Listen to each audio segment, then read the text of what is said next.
Welcome back. It's An Invisible Sun, Episode 7. Hi, my fellow aliens, ghosts, and robots.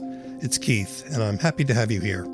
So last week, I encouraged you to support indie audio drama producers, and I wanted to give you some resources this week to help you do just that. There's a lot of indie content out there, a lot more, I think, than some people realize. So finding it and supporting it can be a challenge. But there are several sites which are available to help you do just that. And I want to run down a few that have been particularly helpful to me. The first I want to mention is theend.fyi. That's THEEND.FYI. This is a website and a newsletter run by Evo Terra, who catalogs audio dramas that have reached an end point, whether that's a whole show or a season. This is especially good for those of you who like to binge, listen to an entire show, or don't want to get involved unless you know it's got an ending. Evo also makes recommendations based on his own tastes, and it's an excellent resource and I encourage you to check it out. Another one you might want to look into is The Cambridge Geek, aka Rob, who maintains an index of new fiction podcasts that's updated weekly, and you can find that at audiofiction.co.uk. Rob has an unenviable job of trying to keep track of all the new indie audio dramas that come out. You'd be surprised. It's like a dozen every week, so do check it out. Similarly, Hitch42 is the moderator of the R Audio Drama subreddit on Reddit, which has a very active community of creators and listeners. Hitch also has a website, audiodrama.directory, which has the goal of becoming a comprehensive listing of websites for audio drama enthusiasts.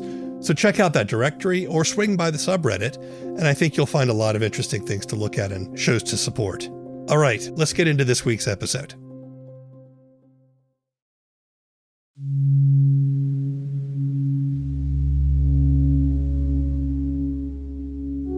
An Invisible Sun by W. Keith Timms. Chapter 7.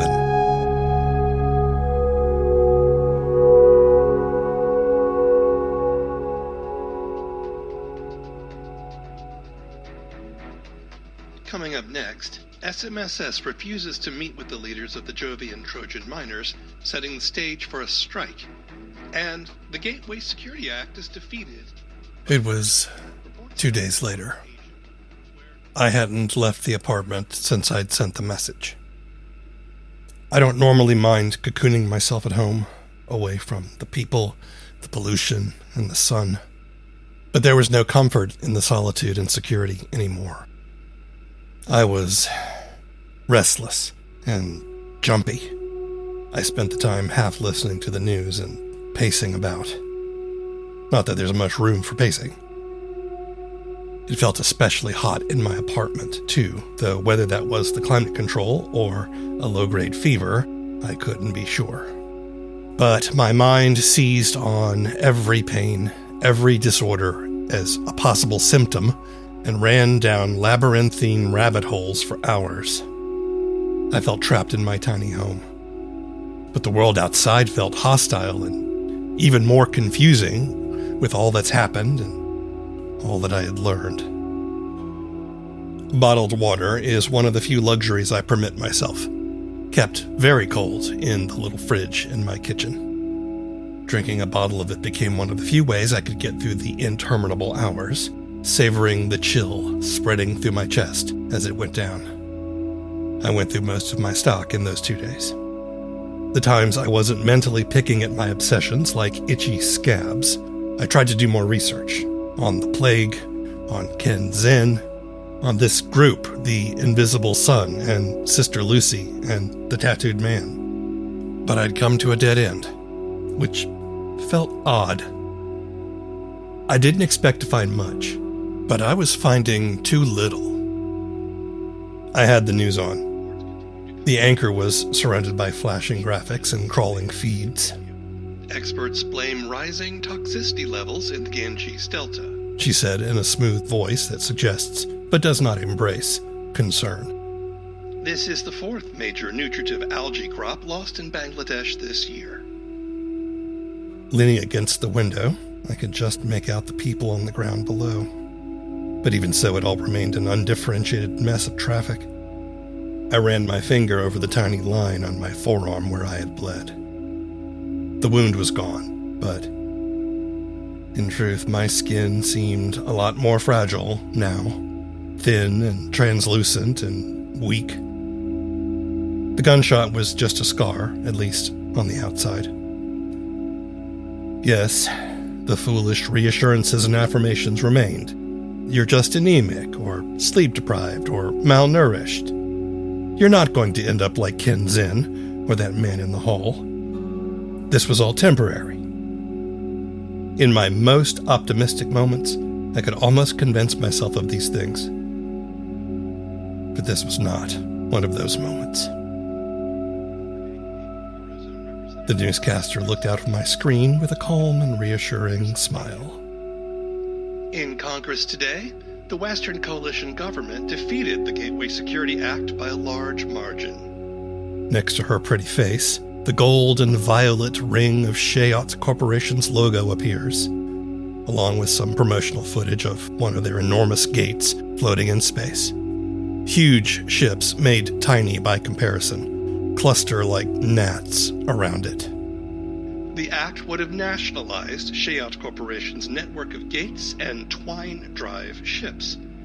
Opponents of the bill say that Shayot has the right to profit from its own technology and makes a better steward of the interplanetary highways than a public entity. The bill's sponsors say that Shayot's monopoly on light-speed travel holds entire economies to ransom and vowed to reintroduce the bill in the next session. I've seen the stock footage they show countless times. So has the rest of the world. A ship, some sort of cargo liner, I guess, with the familiar twine drive skids attached to its back, flew into the gargantuan floating ring. The image pulled back miles to give perspective, and the ship was now a speck of insignificance against the shadow of space and the gate's golden enormity. The gate flashed with purple light, and the speck vanished, riding an energy wave to the next gate in the series, somewhere thousands of kilometers away, and to the next, and to the next. A string of rings through the heavens ending at Mars, Jupiter, anywhere but here. The TV chimed. A notification popped up along the bottom of the screen. New message, unknown sender. It was a recording, so it wouldn't be from Earth. It must be from... I nearly spilled my water in my haste to grab my tablet and play it back. The newscaster and her cloud of graphics vanished and was replaced by Evan's merry face and ruddy cheeks. I stared at how much he had aged in 3 years. What remained of his shaggy hair was pure white, and the lines around his squinting, happy eyes seemed deeper. Life on Mars is difficult, of course, but even so, I was astonished by his transformation. Evan scratched at one hairy ear, grinning. At least that hadn't changed much. His easy smile. Christopher, it's so good to hear from you. It's been much too long, and I'm very sorry about that. I've been very busy with my latest research, and, well, you know how things go. I wasn't aware he was doing research. There wasn't enough light in the video to tell where he was recording from. Why wasn't he calling me from his home as he had before? It was a little shaky, perhaps recorded from his tablet. He was speaking rather softly, too, as if not wanting to raise his voice. Was he trying to keep quiet? There's something else amiss. His smile doesn't seem to reach all the way to his eyes. He seemed stressed or frazzled. As I watched, that smile vanished from his face. Listen, about the shooting, it's terrible, terrible. I dug up a couple of news reports on it. I think I've got the gist. You're doing okay, though, aren't you? If I was on Earth, or even Luna, you know I'd call or stop by. I know you got to be shaken by what happened. And I know you were never really happy at the university.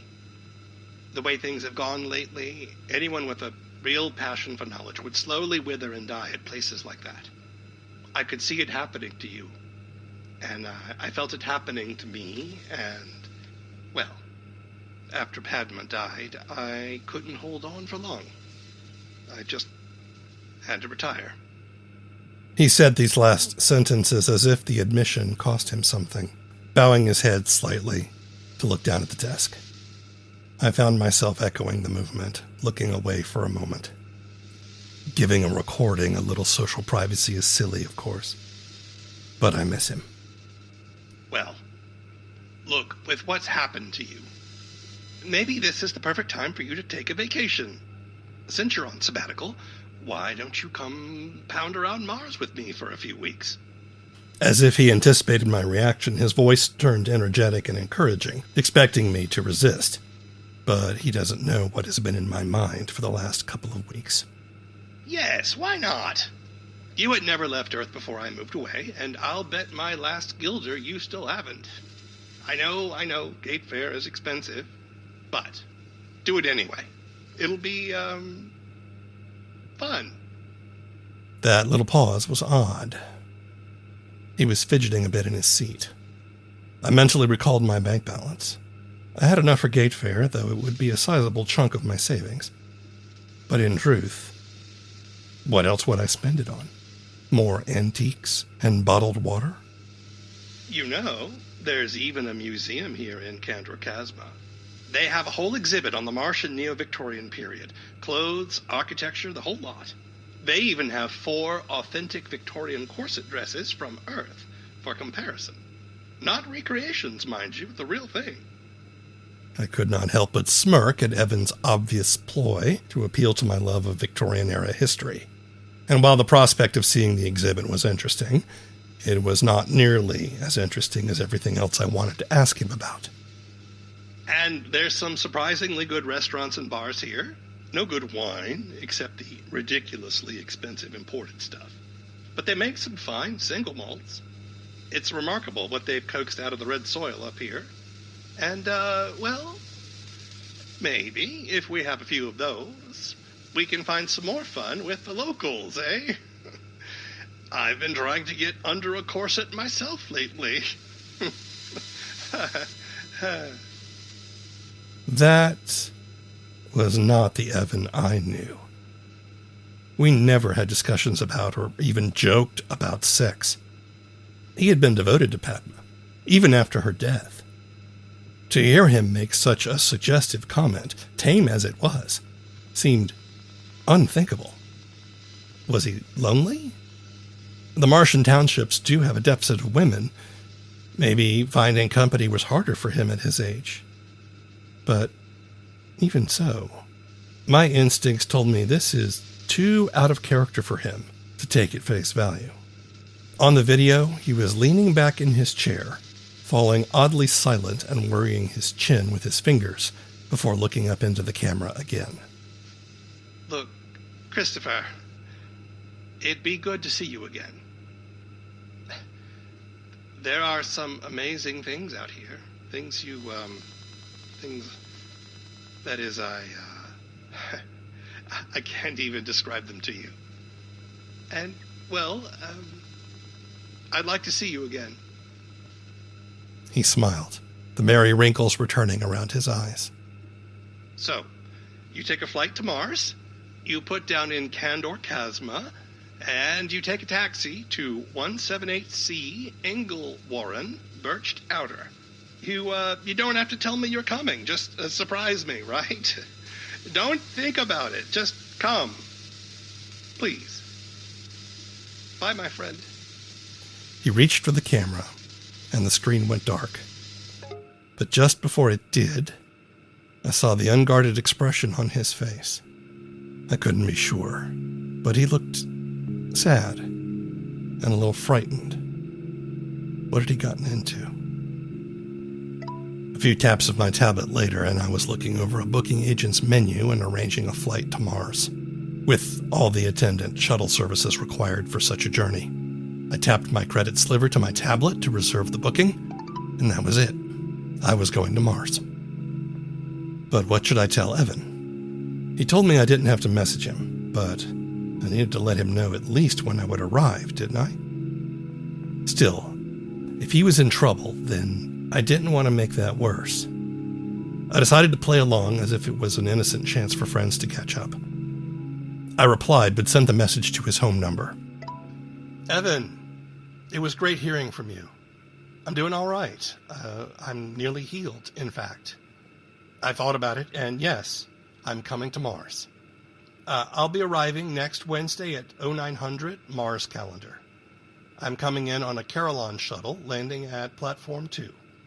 I smiled then because, despite my suspicions and worries, I mean my next words. I'm looking forward to seeing you.